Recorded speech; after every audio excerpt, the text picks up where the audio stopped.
هذا المنتج عبارة عن اسوارة انت بتلبسها على ايدك، فهي بتزيد التوازن والقوة والمرونة في جسمك.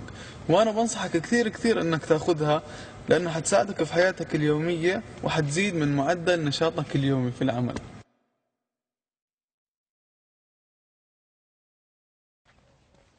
في مسند الإمام أحمد من حديث عمران رضي الله تعالى عنه وأرضاه أن النبي صلى الله عليه وآله وسلم رأى رجلا في يده قطعة من نحاس، هذه كانت توضع بسبب الضعف أو ضعف اليد أو ضعف الجسد، فكان أهل الشرك من قبل يضعونها. فالنبي صلى الله عليه وآله وسلم قال له: ما هذه؟ قال: يا رسول الله، من الوهن، يعني أنا أعاني من الضعف فأضعها، هذه القطعة تزيدني قوة. فقال عليه الصلاة والسلام: انزعها فإنها لا تزيدك إلا وهنا، أي هذه القطعة ستزيد من ضعفك. ثم قال عليه الصلاة والسلام: فإنك لو مت وهي عليك ما أفلحت أبدا.